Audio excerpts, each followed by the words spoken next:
Breathe in, rookie. Breathe in. No longer are we in the sewer systems. We have fresh air. It's been so long since I've had fresh air. All right, rookie. It is now time to do what we do best, and that's dungeoneering. AKA, we're just gonna run through this until one of us finds a glowing spot on the floor. If it ends up being a trap, oh no! If it ends up being the warp point we need, yippee! Alright, remember, don't open up any random chest. Don't touch any statues that happen to look very feminine. Don't be sticking your hand in jars expecting money in them. AKA, you don't touch the ecosystem, and the ecosystem doesn't touch you. Because here's what's going to happen. You see a bed. You think, oh, there might be treasure under this bed. So you move the bed, and a bunch of devil bugs just start scurrying about. And now, you're covered in devil bugs. Horny devil bugs. You don't want that, do you? Now you may be thinking to yourself, hey, instructor, what is a devil bug? Well, you already know what to expect, rookie. It's that time of day where I get to explain what a devil bug is to you. And then you suddenly disappear. I assume you get captured by one. And then I go and save you, or you save yourself, or you save me, and then it all happens the next day with an entirely different monster girl. It's like someone plans out these adventures so that you can encounter these monster girls in the safest, quotation mark safest, way possible.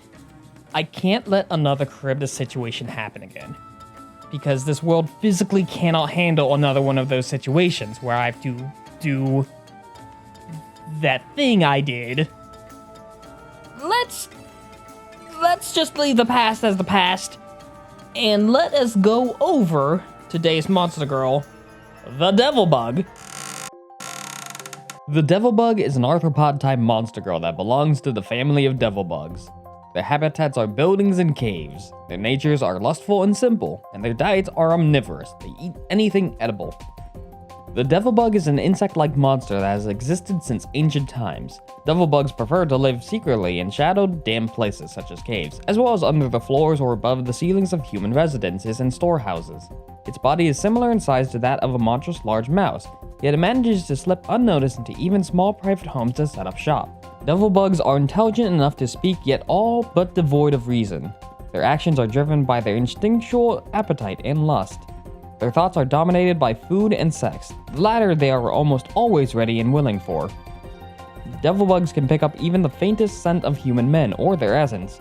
Once they have picked up a scent, they will crawl after it, hoping to find a victim upon which they can slake their sexual appetite. As soon as a devilbug finds a human man, she sees nothing but him. She leaps upon him and rubs her heated body against his, ready to mate as soon as she can. Devilbugs always live in groups. People say that there's one devilbug, there are bound to be 30 more nearby. Therefore, when one devilbug begins to mate, many others are likely to catch the scent of Congress and appear in full flush, eager to join in the debauchery. Release from their grip is hopeless. The devilbugs will continue defiling him even after he loses consciousness. When he later wakes, he may find devilbugs still pleasuring themselves upon his body. When they observe his wakefulness, their delight ignites and they begin intercourse once again. Even if no man is present in a building, devilbugs are aroused even by their lingering scent. In the absence of men, devilbugs will masturbate or touch one another until they are sticky and soaked with each other's secretions. Much like dark elves, mature devilbugs are sometimes lacking in comprehension of typical familial relationships. A grown devilbug may become hot with lust for one of her family members and attack them, heedless of any human taboos. Devilbugs are sensitive not only to the smell of a man's essence, but the scent of his sweat and slowed-off debris as well.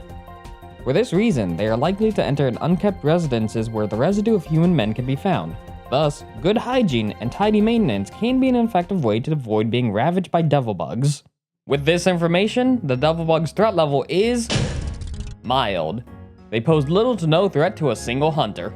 There's only 3 key features: the fact that they can sniff out a man from anywhere so long as they pick up on their scent, the fact that they travel in packs, and their capabilities of wall crawling. Even though it's not stated they are bugs, I'd say they'd be able to.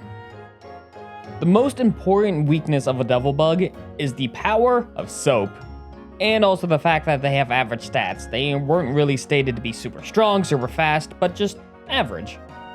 What isn't average is their grip strength. They're able to hold on to a man and won't let go until they're satisfied. Tie that in together with the fact that they travel in groups and you won't be able to escape if even one gets a hold of you. Lastly, they have the element of surprise on their side. Say you lift up a bed and one suddenly springs out onto you. You won't be able to react fast enough before it gets a hold of you and calls its friends. First step of hunt prep. Number 1, wash yourself thoroughly. Number 2, mask any lingering scent on yourself with perfume or any other good smells. Number 3, carry additional spice bombs or sprayable perfume on your person at all times.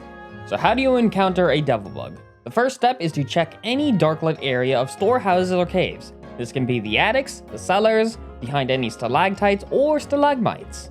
And number 2, you need to check under any and all surfaces. Move furniture if you have to, check under rocks, etc. The first method of subjugation is to number 1, use the perfume or spice bombs you loaded up on before the hunt. This can overload their sense of smell, and if you make it too potent or the devilbug is weak to smells, it may knock them out. This will allow you to skip a certain step, if you know what I mean. Then when the devilbug is knocked out or full of pleasure, you can relocate them to a safer area, or the better option, move them into the guild-protected habitats if one is in range. And then finally, step number 3, repeat steps 1 and 2 until all devilbugs have been moved. Now the next method of subjugation is one I don't particularly recommend, unless you're insane enough to do so. Subjugation method 2. Go unbathed into the fray. Let the devilbugs know you're here to pleasure. Move them all in one full movement. As soon as you are done. My final thoughts on the devilbug are a definite 4 out of 10. They don't have much going for them other than the fact that they're a bug that hides under furniture. You could go for a devilbug, or you can go for another bug girl such as the mantis. There's also a heavy stigma against cockroaches in media, and maybe that also plays into the factor why I give it a low score. I want you to remember, rookie, it's not just the devilbugs you have to be afraid of in here. There's all the previous monster girls we've encountered, and maybe a few that we haven't encountered. Let's get a few stretches in before we go full force into this dungeon. Gotta be limber for anything that comes our way. It also helps if you need to kind of shove yourself into a small hole of sorts. No, not those small holes. We can also just camp out, you know? I mean, we did just travel a long way through the sewers. We deserve a little bit of a rest, don't we? Hope you're ready to face a devilbug now, hunters.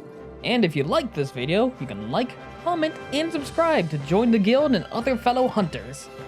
And if you want to be extra prepared, there'll be links in the description for places such as my Discord where you can talk to me or other hunters and even get updates on upcoming videos. There's also a link for my Twitch where you can catch me live. I will see you all soon. This is the instructor signing off, and good hunting, rookies.